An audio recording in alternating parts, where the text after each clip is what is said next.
What's going on, everybody? This is dkdynamite, and tonight we're going to be talking about Treyarch's next major DLC map, teasers for upcoming seasons, and some new updates that you haven't heard of for Black Ops Cold War. Definitely stay tuned. But before we jump into that, be sure to hit that subscribe button down below, because about 70% of you that watch my videos aren't subscribed. So make sure you guys are getting notifications every time I update you on Black Ops Cold War. But as you also may have seen, Control Freak officially announced their brand new Warzone themed thumbsticks, and they're centered around the character of Ghost to celebrate the 1-year anniversary of Verdansk. You could of course save 10% by using code DYNAMITE at checkout, and don't forget, whenever there's a discount or a sale going on, you can combine that discount or sale with my code DYNAMITE to save even more on any one of your Control Freak orders. So that's a plus, but hopefully at some point they release some Treyarch themed Warzone thumbsticks as well. I'm assuming they will once the Ural Mountains map releases in the next month or so. Let's just wait and see, but it's safe to assume the next big content drop for Black Ops Cold War might not be for a little while. They could of course drop something this Thursday or even next week, but people are guesstimating March 25th or even April 2nd for Season 2 Reloaded. That's a fair 20 plus days before the supposed start of Season 3,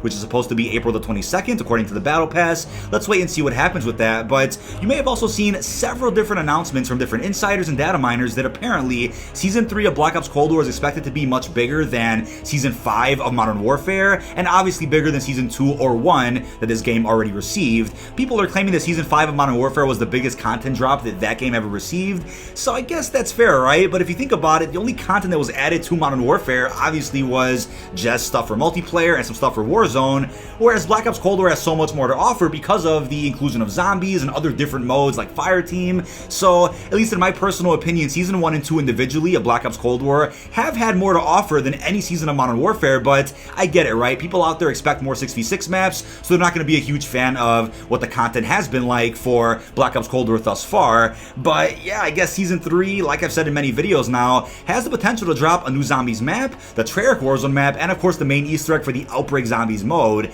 And they'll probably split some of those things up to make sure that not too much drops in a single day. That's why it's a good guess right now that Season 2 Reloaded could bring us the next Zombies map, right? DLC 2 over in Berlin. And Season 3 could open with the next Warzone map and possibly also the Outbreak Easter egg alongside that. But Activision usually splits things up, especially when it's on a massive scale like that. But earlier today we got some updates for Black Ops Cold War. First off, the March 15 playlist that were added to the rotation includes Stockpile, which was already here thanks to the St. Patrick's event, as well as Knife Fight 3v3, and it was confirmed that Prop Hunt returns later this month. As you guys may have heard in my previous video, Prop Hunt is going away just temporarily so that they could add support for new maps to be added to Prop Hunt, as well as new props themselves, but one of those new maps is supposed to be Miami Strike, so that's of course the daytime variant of Miami, the multiplayer map, and I guess they could surprise us on Thursday of this week with the return of Prop Hunt, but the fact that they said later this month probably means that they may wait until Season 2 Reloaded before reintroducing Prop Hunt.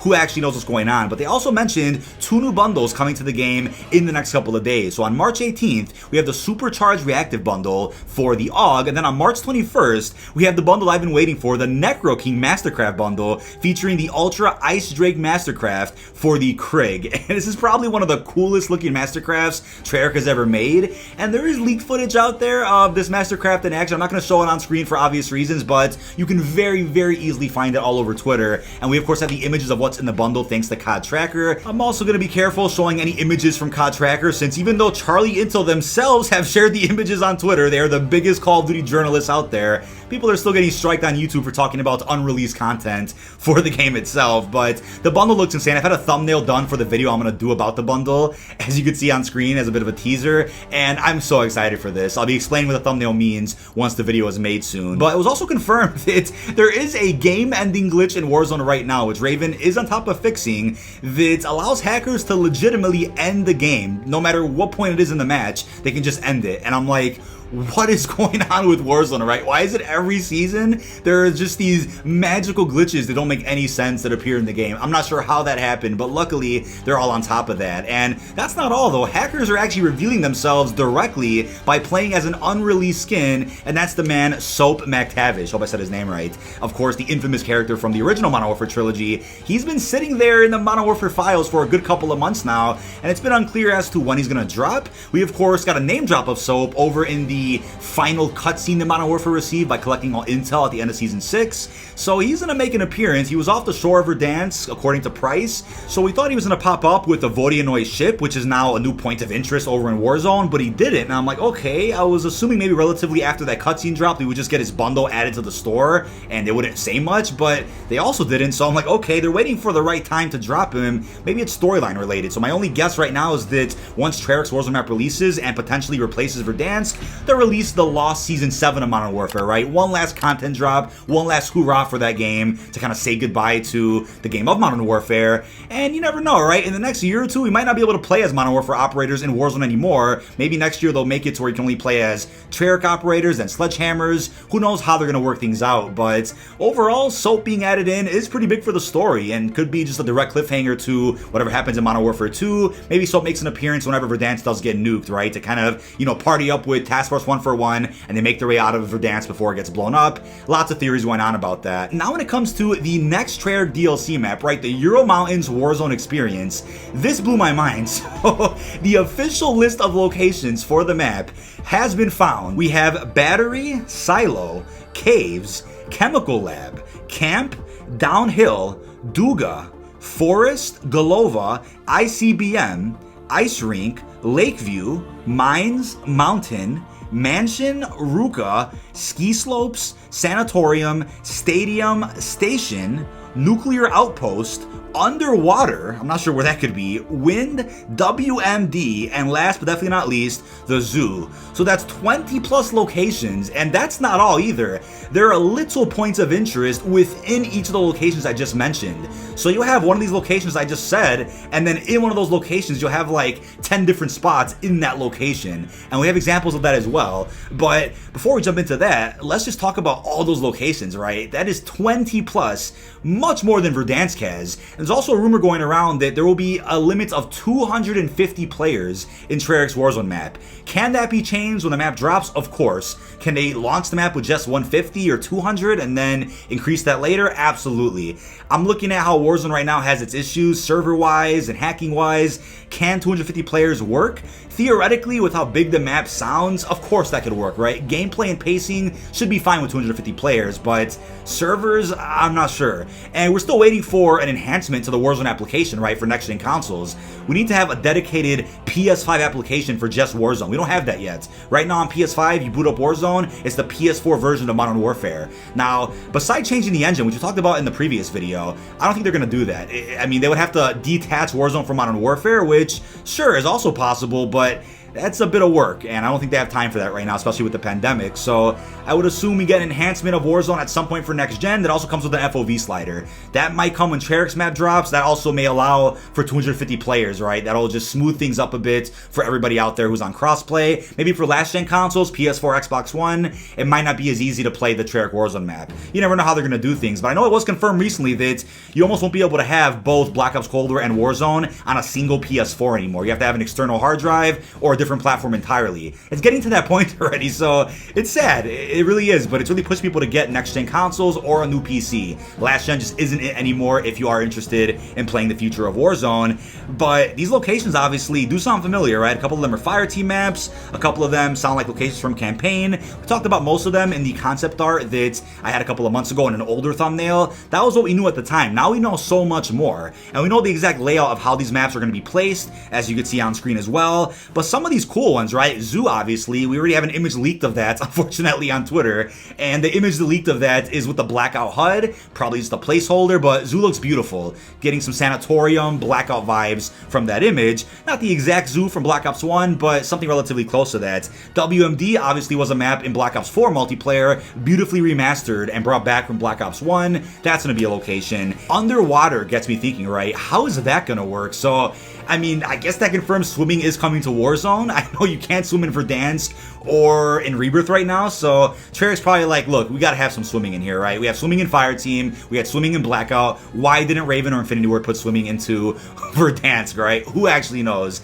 But thankfully that's coming. And underwater locations, I mean, I love underwater gameplay. I mean, it's always fun. You know, they had it in Black Ops 3, Black Ops 4, Blackout, and underwater gameplay, it's real smooth, it's fun, it's different, nice change of pace, and then having having secret locations underwater as well could really make things a bit more interesting compared to Verdansk. And some other locations, right? Ski slopes reminds me of the map Downhill from Black Ops 2's DLC. But what do you know? A map called Downhill is in this map too. So I guess you could be seeing some remasters of maps we haven't seen in years. Maps that never got remastered a single time could be put into this Treyarch Ural Mountains Warzone map. And that's great because, like I said, when it comes to 6v6 multiplayer, they should be adding in some Black Ops 1 DLC multiplayer maps that fit the game's theme perfectly, but instead, they're putting in Black Ops 2 maps, and that's fine, right? I guess for nostalgia and for business, that's probably better to do, but there's so many great maps that would fit perfectly in this game, and I guess this Ural Mountains Treyarch map is the opportunity to bring those maps back. We have some other locations too, right? Chemical Lab, caves. I mean, the map sounds real diverse, but thinking about how big this is going to be when you combine all of that with maps like Ruka, Sanatorium, Alpine,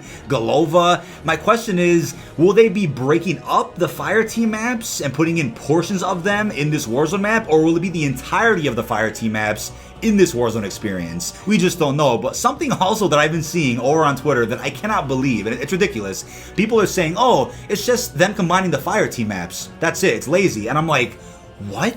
I mean, well, what about Verdansk? I mean, think about it. In Modern Warfare, we had all the locations from Verdansk as parts of campaign, parts of Spec Ops, parts of ground war multiplayer maps. They then combined all of that and made Verdansk. That's it. I mean, it's the same thing. And I have no issue with that either, because that's the best way to save time. That's the best way to have diversity. That's the best way to put the most content possible in every mode in the game so that every player is happy. And when it comes to this list, right, there's so many more locations in this list that we haven't seen at all versus the maps that we have seen in either campaign, multiplayer, whatever it is. So that argument's silly, it really is. But then it gets me excited too. I'm like, all right, every single one of these locations that I mentioned has potential to be its own Fireteam map, whether it's for Dirty Bomb, whether it's for multi-team hardpoints. But we then have individual areas within the locations I mentioned. This blew my mind even more. So let's start off with the ski slopes downhill area, right? Assuming that's probably what it is. We have areas such as cabins, maintenance room, lodge,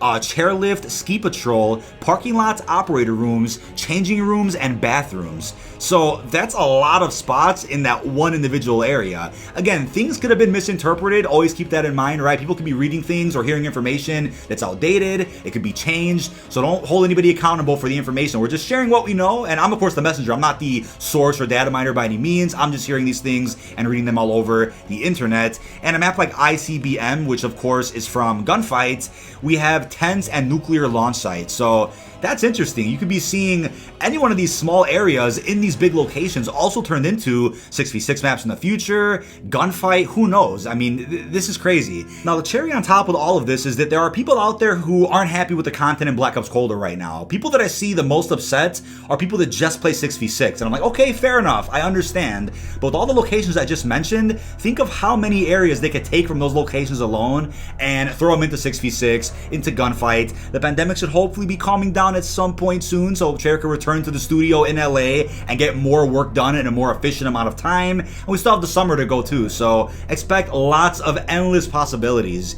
with additions to multiplayer, whether it's 6v6 or any other modes that you might enjoy. But when it comes to the location of mines, we have the following areas in mines: excavators, administrator office, Vorkuta building, slingshot building, walkways, dining hall, warehouse, and bridges. So what does that remind you of? We have the multiplayer map Radiation from Black Ops 1 multiplayer, also loosely based out of a campaign mission set in Vorkuta. So that sounds badass. That could be where the new Gulag is, depending on if that feature returns. I'm assuming it will. We'll have a Vorkuta prisoner-like Gulag experience. That's what I'm hoping for, at least. But then when it comes to the zoo, we have the following areas in the zoo location, right? Storage building, vet building, bathrooms, monorail stations, bus stop, ram enclosure, arcade games, aquarium, fox enclosure, cafe, polar bear enclosure, giraffe enclosure, baby animal exhibit, grand entrance, gift shop, viewing R, not sure what that means, souvenir shop, and the aviary. So that's a lot, and I'm not sure how long these games are gonna go, but this map sounds huge. I mean, I can't even fathom how big this map sounds. But I'm excited about it because, like I said about Warzone, I like the gameplay. I'm not against the engine. I think when it comes to Rebirth, I have a lot more fun because the gameplay is a lot faster. You get more movement. Verdansk is too slow for my liking. I'm not a huge fan of the layout of the map either, and the level designing just gets on my nerves sometimes. So when it comes to Warzone, I'm fine with it. Rebirth has kind of reignited the spark that I had for Warzone because I think I lost it over the summer because of how sweaty the game got with the hackers. It got a bit frustrating, but you know, with Warzone, I've loved all the Easter eggs they've added to Verdansk. I enjoyed the live event for the Cold War reveal. Rebirth's been a ton of fun, so I'm excited for what Treyarch brings to the table when they combine their level designing and maps with Raven to bring us a new Battle Royale experience. But that is about it. This has been dkdynamite. Leave all your thoughts down below in the comment section. What are your thoughts on this massive DLC map for Black Ops Cold War? And I get it, right? You have to download Warzone to be able to play this. But also don't forget, VGC News and other reputable sources out there have said that Season 3 is the time for this. Late April should be when we see this brand new Ural Mountains Warzone experience. Really hope you've enjoyed, and peace out, everyone.